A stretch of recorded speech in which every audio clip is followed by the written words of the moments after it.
ठीक आहे. बेटा नेक्स्ट क्वेश्चन बघा. Find the diagonal of a rectangle whose length is 35 centimetre and breadth is 12 centimeter. काल आपण बघितलं होतं स्क्वेअर आणि रेक्टँगल. स्क्वेअर आणि रेक्टँगल मध्ये डायगोनल जर ड्रॉ केला आपण, हे बेटा या रेक्टँगल मध्ये जर डायगोनल ड्रॉ केलं तर रेक्टँगलचे दोन तुकडे होतात बघा, बरोबर का? रेक्टँगल मध्ये एक डायगोनल जर ड्रॉ केलं तर दोन ट्रायंगल तयार होतात. तो कुठल्या टाईपचा ट्रायंगल असणार आहे?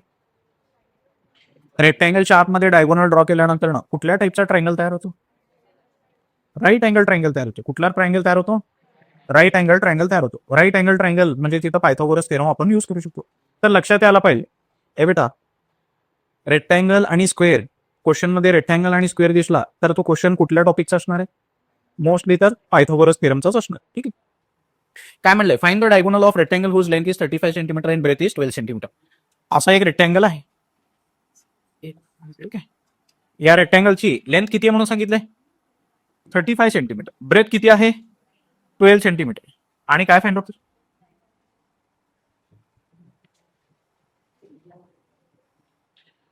आणि आपल्याला काय फाइंड आउट करायचंय? डायगोनल फाइंड आउट करायचं.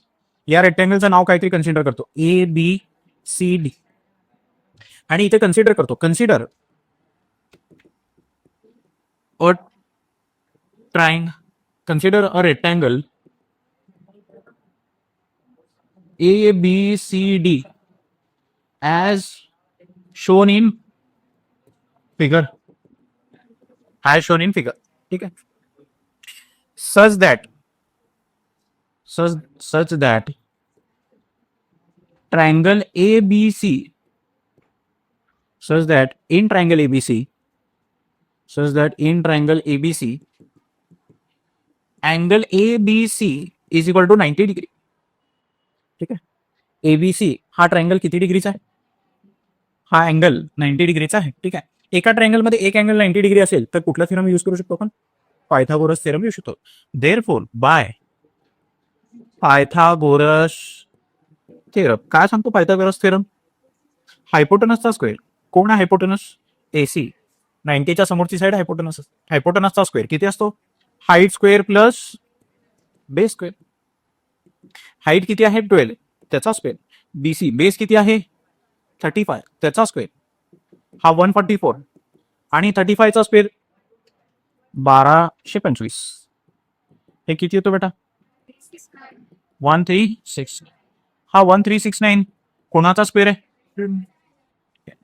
तर AC ची व्हॅल्यू किती मिळाली? 37 centimetre. Therefore the diagonal of the rectangle is किती आहे? 37 सेंटीमीटर. बरोबर आहे का आन्सर आपलं? 5 मिनिट पॉज करतो. ठीक आहे. नेक्स्ट क्वेश्चन बघा. In the figure M is the mid point of QR.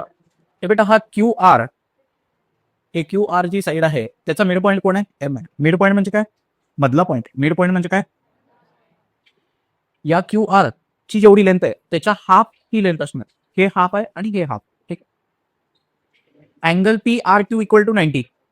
PRQ हा अँगल 90 डिग्रीचा आहे. Prove that PQ square is equal to 4 times PM square minus 3PR square. हे प्रूव्ह करायचं आपल्याला. काय दिलेलं आहे? हे 90 डिग्री दिलेलं आहे, हे मिड पॉइंट दिलेलं आहे. हे दोन इन्फॉर्मेशन दिलेत आणि आपल्याला हा इक्वेशन प्रूव्ह करायचं. या राईट अँगल ट्रायंगल मध्ये, हे बेटा या ट्रायंगल मध्ये एक अँगल 90 डिग्रीचा असेल तर पायथागोरस थेरम लिहू शकतो. मोठ्या ट्रायंगलसाठी पायथागोरस थेरम लिहू शकतो. तर PQ स्क्वेअरचा एक इक्वेशन मिळेल, बरोबर का? PQ स्क्वेअरचा एक इक्वेशन मिळेल. आतमध्ये एक छोटा राईट अँगल ट्रायंगल दिसायला लागले, त्याच्यासाठी सुद्धा पायथागोरस थेरम ने इक्वेशन लिहू शकतो. PM स्क्वेअरचा एक इक्वेशन मिळेल. PM स्क्वेअरचा एक इक्वेशन मिळेल. त्या दोन्ही इक्वेशन वरनं हा इक्वेशन आपल्याला भेटणार. गिवन काय सांगा? या क्वेश्चन मध्ये काय दिलेलं आहे? काय दिलेलं आहे? M इज मिड पॉइंट कोणाचा? Of QR. त्याच्यानंतर अँगल PRQ किती दिलाय? 90. टू प्रूव्ह, काय प्रूव्ह करायचं आपल्याला?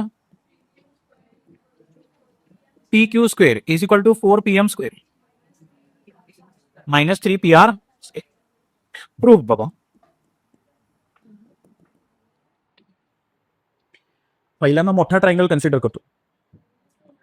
इन ट्रायंगल हे बेटा इन ट्रायंगल PRQ, या PRQ ट्रायंगल मध्ये अँगल PRQ किती आहे?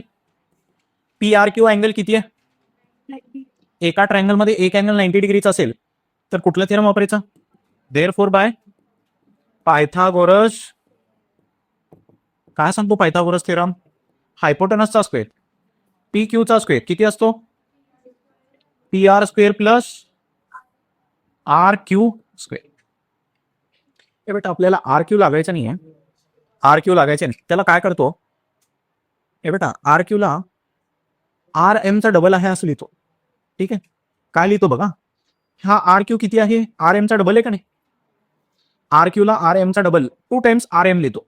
PQ square PR square, RQ च्या ऐवजी RM 2 टाइम्स RM लिहितो चा स्क्वेअर, आणि PQ square is equal to PR square plus 2 चा स्क्वेअर 4 RM चा स्क्वेअर. हा असं का बरं केलो पुढे लक्षात येईल तुम्हाला. आता छोटा ट्रायंगल कन्सिडर करतो. In triangle PRM angle PRM किती आहे? एका ट्रायंगल मध्ये एक अँगल 90 डिग्रीचा असेल तर कुठलं थेरम वापरायचं? Therefore bye Pythagoras theorem. काय सांगतो पायथागोरस थेरम? PM चा स्क्वेअर किती आहे? PR स्क्वेअर प्लस RM चा स्क्वेअर. तर PM स्क्वेअर PR स्क्वेअर हे RM च्या ऐवजी, हा हे RM असंच राहू द्या, ठीक आहे. हे बेटा RM ची व्हॅल्यू कशी लिहू शकतो? RM ची व्हॅल्यू काय लिहू शकतो इथं? RM ची व्हॅल्यू RM स्क्वेअर काय लिहू शकतो? PM square minus PR square, बरोबर का? PM square minus PR square. या इक्वेशन 1 मध्ये जे RM आहे RM स्क्वेअर त्याच्याऐवजी हे लिहितो, याला इक्वेशन 2 म्हणतो. फ्रॉम 1 and 2 काय होईल बघा, तो PQ स्क्वेअर, हे बघा इक्वेशन 1 लिहायला लागलो आम्ही, PQ square equal to PR square plus 4 times RM स्क्वेअरच्या ऐवजी काय लिहू शकतो? 4 हे PM square minus PR square, बरोबर का? हा 4 RM स्क्वेअरच्या ऐवजी हे लिहिलो, ठीक आहे. हे सिम्प्लिफाय करतो. PQ चा स्क्वेअर PR चा square 4 PM square into 4 PR square. हे बेटा 1 PR मायनस 4 PR किती होते? Minus 3 PR square. हेच प्रूव्ह करायचं होतं का आपल्याला? काय लिहायचं? हेन्स, हा ठीक आहे, परत एकदा सांगतो बघा. हे बेटा पहिल्यांदा मोठा ट्रायंगल कन्सिडर केलो, पायथागोरस थेरम लिहिलो, त्याचा हायपोटेनसचा स्क्वेअर किती असतो? Height square plus base square. पण हा छोटा ट्रायंगल कन्सिडर केल्यानंतर ना बेस RM च्या टर्म्स मध्ये मिळणार आहे, हे मला माहित होतं, RM च्या टर्म्स मध्ये मिळणार आहे. म्हणून या मोठ्या ट्रायंगलचा पायथागोरस थेरमचा इक्वेशन लिहित असताना हायपोटेनसचा square is equal to height square plus base square. RQ square च्या ऐवजी मी लिहिलो 2 टाइम्स RM चा स्क्वेअर. RQ च्या ऐवजी काय लिहिलो? 2 टाइम्स RM लिहिलो. RM चा डबल केलं तर काय मिळतो? RQ मिळतो. तर RQ च्या ऐवजी काय लिहिलो? 2 टाइम्स RM. 2 चा स्क्वेअर 4 RM चा स्क्वेअर. आता छोटा ट्रायंगल कन्सिडर करतो. या छोट्या ट्रायंगल मध्ये पण हा अँगल 90 डिग्री चालेल. इथे पण पायथागोरस थेरम लिहू शकतो. पायथागोरस थेरम काय सांगतो? PM चा स्क्वेअर किती असतो? PR square plus RM square. PM square is equal to PR square plus RM square. ह्याच्यावरनं या इक्वेशनवरनं RM ची व्हॅल्यू फाइंड आउट केलो. RM स्क्वेअरची व्हॅल्यू काय ती? या PR ला इकडे पाठवलं तर मायनस PR. ह्या RM स्क्वेअरची व्हॅल्यू इकडे सबस्टिट्यूट करायची. RM स्क्वेअरची व्हॅल्यू ही सबस्टिट्यूट केलो, येते का लक्षात? 4 into PM square 4 PM square 4 into PR square 4 PR square 1 PR minus 4 PR किती होते? Minus 3 PR. इक्वेशन लक्षात राहील का? फक्त हे 2 गोष्टी तुम्हाला ऍडिशनली लक्षात ठेवायचे. RQ च्या ऐवजी काय लिहायचं? 2 टाइम्स RM लिहायचं, ठीक आहे. तेवढं केलं की हे थेरम येणार. येते लक्षात? थोडं प्रॅक्टिस करावं लागेल. ठीक आहे, लास्ट क्वेश्चन बघा. Wall of 2 buildings on either side of a street are parallel to each other. म्हणजे काय? एक रोड आहे, रोडच्या दोन्ही बाजूला अपोजिट साइडला 2 बिल्डिंग आहेत. या बाजूला एक बिल्डिंग आहे, पलीकडे एक बिल्डिंग आहे, ठीक आहे. त्या दोन्ही भिंती कशा आहेत? Walls of 2 buildings on either side of the street are parallel to each other. पॅरललच असणार आहे, बरोबर आहे. जमिनीला, रोडला बिल्डिंगची भिंत परपेंडिक्युलर असणार आहे का नाही? जमिनीला दुसऱ्या बिल्डिंगची भिंत सुद्धा परपेंडिक्युलर असणार. हे दोन्ही भिंती एकमेकाला पॅरललच असणार. ठीक आहे, ते सांगितलं. The ladder of 5.8 metre long is placed on the street such that its top reaches the window of the building at the height of 4 meter.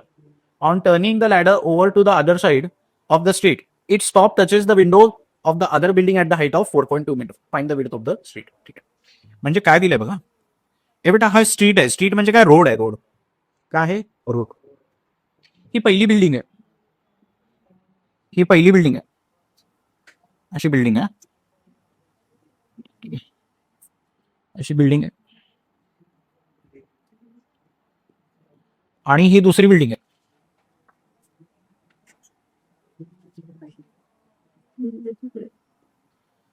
ही दुसरी बिल्डिंग आहे.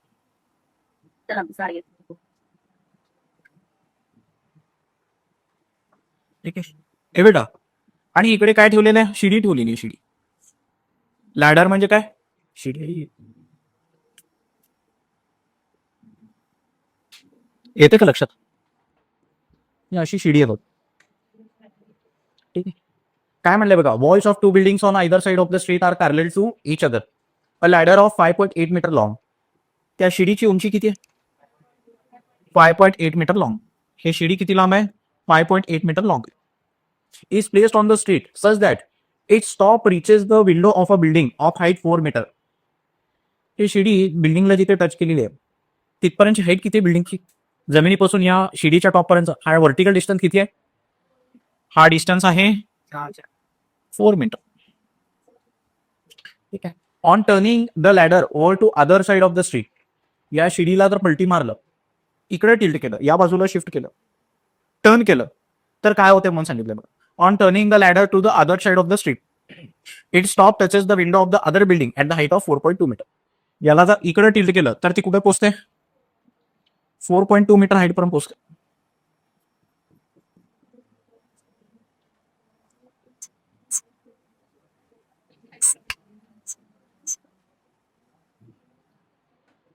ठीक आहे, आता ही हाईट किती आहे? ए बेटा, ही हाईट किती आहे? 4.2 metre.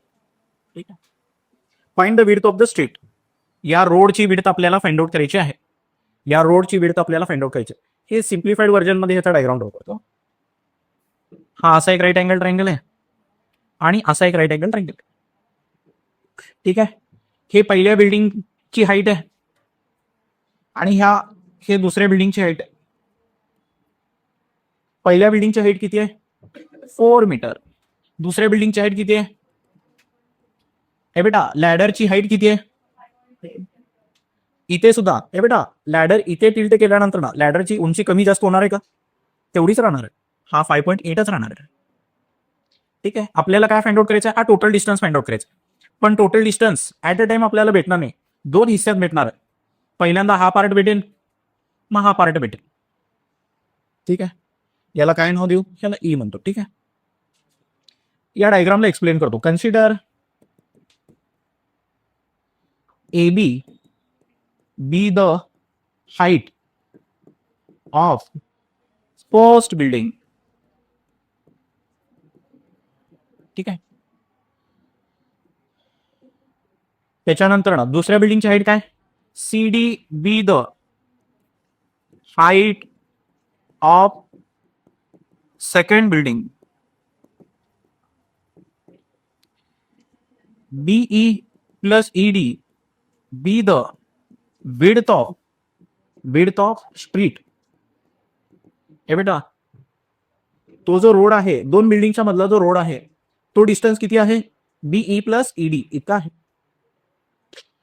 as shown in figure.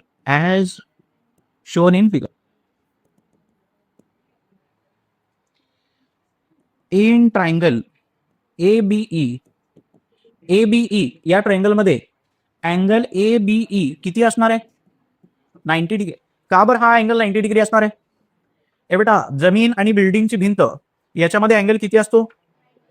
90 असतो का? बरोबर का? 90 डिग्री. एका ट्रायंगल मध्ये एक अँगल 90 डिग्रीचा, तर कुठला थेरम वापरायचा? Therefore bye Pythagoras theorem. काय सांगतो पायथागोरस थेरम? हायपोटनसचा स्क्वेअर. कोण आहे हायपोटनस? ए चा स्क्वेअर किती आहे? ए बी स्क्वेअर प्लस बी चा स्क्वेअर. याच्यावरून आपल्याला बी ची व्हॅल्यू मिळेल. ए किती आहे? 5.8 चा स्क्वेअर. ए बी किती आहे? 4 चा स्क्वेअर. बी चा स्क्वेअर. आता याला सॉल्व्ह कसं करतो बघा. या बी ला इकडेच ठेवतो. हे बेटा या बी ला इकडेच ठेवतो. या 4 स्क्वेअरला तिकडे पाठवतो. 5.8 चा स्क्वेअर मायनस 4 चा स्क्वेअर. ठीक आहे. हे बेटा याला काय करतो बघा.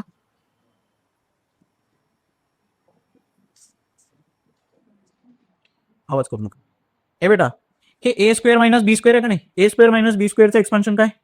ए plus B into A minus B. A square minus B स्क्वेअरचं expansion A plus B into A minus B. तर A plus B into A minus B equal to B चा स्क्वेअर. हे किती येतं बेटा? 5.8 प्लस 4 9.8. ठीक आहे. आणि 5.8 मायनस 4 किती येते? 1. बरोबर ना? बी चा स्क्वेअर. हे डेसिमल पॉईंट घालवतो. हे बेटा डेसिमल पॉईंट घालवतो. या 9.8 ला 98 लिहितो डिवाइड बाय 10 लिहितो. 98 डिवाइडेड बाय 10 किती होते? 9.8च होते. आणि या 1.8 ला 18 डिवाइडेड बाय 10 लिहितो. बरोबर का नाही? तर बी स्क्वेअरची व्हॅल्यू किती येते? या 98 ला परत 49 टू जा लिहितो. या 18 ला 9 टू जा लिहितो. ठीक आहे. 10 इंटू 10 10 चा स्क्वेअर. बी स्क्वेअर. 49 कुणाचा स्क्वेअर आहे? 7 चा स्क्वेअर. हे 2 इंटू 2 2 चा स्क्वेअर. 9 कुणाचा स्क्वेअर आहे? 3 चा स्क्वेअर. आणि खाली 10 चा स्क्वेअर. बी ची व्हॅल्यू किती येते? सगळ्यांचा स्क्वेअर घालून टाकतो. दोन्हीकडचा स्क्वेअर रूट घेतो. सगळे स्क्वेअर कॅन्सल होतात. 7 टू जा 14 14 3 जा किती होते? 3 टू जा 6 7 6 जा 42. 42 डिवाइडेड बाय 10 म्हणजे किती? तर बी ची व्हॅल्यू किती आली? 4.2 मीटर्स. ठीक आहे. चला 1 मध्ये हे जमाला पाहिजे. हे जमाला पाहिजे. ठीक आहे. मॅथ्स होता ना तुम्हाला पहिली ते 9वी? हे जमाला पाहिजे. ठीक. त्याच्यानंतर दुसरं. आता दुसरा ट्रायंगल कन्सिडर करू. दुसरा ट्रायंगल कोण आहे? N triangle. कुठला ट्रायंगल? CDE. या ट्रायंगल मध्ये कुठला अँगल 90 डिग्रीचा आहे? अँगल CDE किती डिग्रीचा आहे? बरोबर का? CDE 90 डिग्रीचा आहे. हा अँगल 90 डिग्रीचा आहे. एका ट्रायंगल मध्ये एक अँगल 90 डिग्रीचा असेल तर कुठला थेरम वापरायचा? Therefore bye Pythagoras theorem. काय सांगतो पायथागोरस थेरम? हायपोटनसचा स्क्वेअर CE चा स्क्वेअर कोण आहे? Height square plus base square. CD चा स्क्वेअर प्लस ED चा स्क्वेअर. CE किती आहे? 5.8. 5.8 चा स्क्वेअर. CD किती आहे? 4.2 त्याचा स्क्वेअर. ED फाइंड आउट करायचं आपल्याला. या 4.2 ला तिकडे पाठवतो. 5.8 चा स्क्वेअर मायनस 4.2 चा स्क्वेअर. हे ED स्क्वेअर. परत ए स्क्वेअर मायनस बी स्क्वेअर झाला बघा. ए स्क्वेअर मायनस बी स्क्वेअरचं expansion A plus B into A minus B. ए बेटा ए स्क्वेअर मायनस बी स्क्वेअरचं expansion A plus B into A minus बी. ठीक आहे. याला सॉल्व्ह करतो. 5.8 प्लस 4.2 हे किती होत आहे? 6 आणि 4 10 10. आणि हा किती होतो? दोघांचं सबस्ट्रॅक्शन. 8 मधनं 2 गेले 6. 5 मधनं 4 गेले 1. 1.6. सोपं झालं बघा. ED चा स्क्वेअर. 10 इंटू 1.6 10 इंटू 1.6 16 किती होत आहे? 16. 10 इंटू 1.6 10 इंटू 1.6 16. 16 कुणाचा स्क्वेअर आहे? 4 चा स्क्वेअर. दोन्हीकडचा स्क्वेअर रूट घेतो. ED ची व्हॅल्यू किती येते? 4 मीटर. ठीक आहे. आपल्याला काय फाइंड आउट करायचं आहे? हे बेटा आपल्याला फाइंड आउट करायचं आहे width of street. Width of street किती आहे? V plus ED. Therefore width of street is equal to किती? BE plus ED. बी किती भेटलं बेटा? 4.2. आणि ED किती आहे? या दोघांचं एडिशन.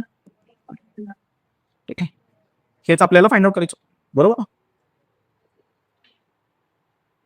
डायग्राम परत एकदा एक्सप्लेन करतो. हे बेटा, एक रोड आहे, त्याच्या अलीकडे आणि पलीकडे बिल्डिंग आहेत, समोरासमोर बिल्डिंग आहेत, आणि रस्त्याच्या एका पॉइंटला, बरोबर मध्ये नाही हा, कुठल्या तरी एका पॉइंटला शिडी ठेवलेली आहे, आणि शिडी पहिल्या बिल्डिंगला टेकवली, बरोबर. फर्स्ट बिल्डिंगला टच केली, तर शिडीचा वरचा पॉइंट बिल्डिंगच्या किती हाईटला टच व्हायला लागले? 4 मीटर वरती उंची, 4 मीटर उंच असलेल्या खिडकीला टच करते. शिडीला इकडे टिल्ट केलं तर शिडी कुठे टच करते? बिल्डिंगच्या 4.2 मीटर वरती असलेल्या विंडोला टच करते. ठीक आहे. आणि शिडीची हाईट किती आहे? 5.8. त्याचा सिम्प्लिफाईड डायग्राम असा आहे. या राईट अँगल ट्रायंगल मधला हाईट माहिती आहे, हायपोटेनस माहिती आहे, बेस माहिती नाही. या राईट अँगल ट्रायंगल मधला हायपोटेनस माहिती आहे, हाईट माहिती आहे, हायपोटेनस माहिती आहे, हाईट माहिती आहे, बेस माहिती नाही. दोन्ही बेस कॅल्क्युलेट करून पायथागोरस थेरम आणि दोघांचं ऍडिशन केल्यावर आपल्याला विड्थ ऑफ स्ट्रीट मिळेल. येते लक्षात? येते का लक्षात? पॉज करायचं, 1 मिनिट पॉज.